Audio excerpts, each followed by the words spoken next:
আসসালামু আলাইকুম ওয়া রাহমাতুল্লাহি ওয়া বারাকাতুহু। সুপ্রিয় দর্শক ও শ্রোতা মণ্ডলী, সকলেই কেমন আছেন? আশা করি মহান রব্বুল আলামিনের অশেষ মেহেরবানিতে আপনারা সকলেই ভালো আছেন। আল্লাহ পাকের অশেষ মেহেরবানি এবং আপনাদের দোয়ার বরকতে আমিও ভালো আছি। দর্শক, আজকে যেই বিষয়টা নিয়ে আমি আপনাদের সামনে কথা বলবো সেটা হচ্ছে জান্নাতীদের জন্য সবচেয়ে বড় নিয়ামত কোনটি হবে। কাল কঠিন কিয়ামতের ময়দানে, হাসরের ময়দানে যখন মানুষের হিসাব নিকাশ নেওয়া হয়ে যাবে, কিছু মানুষ তাদের আমলের কারণে জান্নাতে চলে যাবে, আর কিছু মানুষ তাদের কৃতকর্মের কারণে জাহান্নামে চলে যাবে। তো কিছু মানুষ জান্নাতে যাবে আর কিছু মানুষ জাহান্নামে যাবে।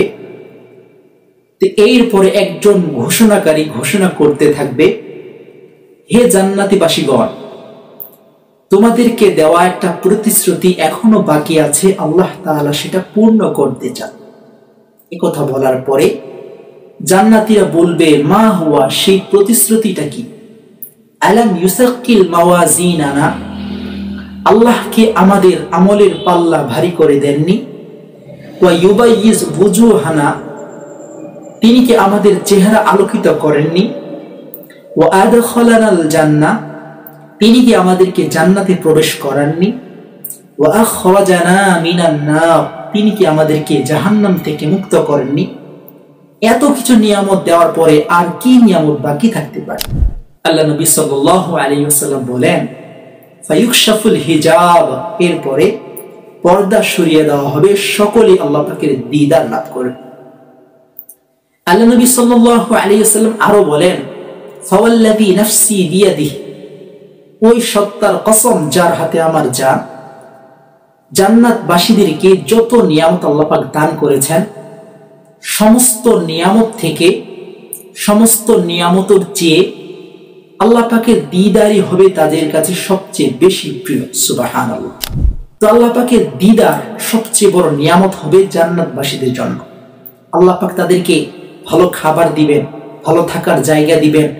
সব বড় বড় নিয়ামত দেওয়ার মধ্যেও সবচেয়ে বড় নিয়ামত হচ্ছে আল্লাহ পাকের দিদার।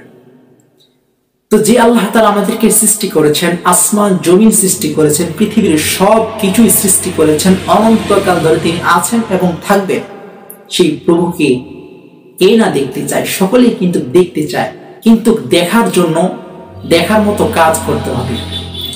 এমন কোনো কাজ করা যাবে না যে কাজ করলে আমরা আল্লাহকে দেখতে পাবো না, আল্লাহর দিদার লাভ করতে পারবো না। দুনিয়াতে থাকা অবস্থায় যদি আল্লাহকে খুশি করে যেতে পারি, আল্লাহর হুকুম আহকাম মানতে পারি, আমার নবীর তরিকাকে যদি পালন করে এই দুনিয়ার জমিন থেকে বিদায় নিতে পারি, তাহলে আল্লাহ পাকের খুশিতে, আল্লাহ পাকের সন্তুষ্টিতে আল্লাহ তাআলাকে আমরা দেখার সুযোগ পাবো, আল্লাহর দিদার লাভ হবে। প্রিয় দর্শক, আশা করি আমি আপনাদেরকে বোঝাতে পেরেছি যে জান্নাতবাসীগণ এদের নিকট সবচেয়ে বড় নিয়ামত কোনটা হবে। আল্লাহ তাআলা আমাদের সকলকে কথাগুলো বোঝার এবং আমল করার তৌফিক দান করুক। আমিন।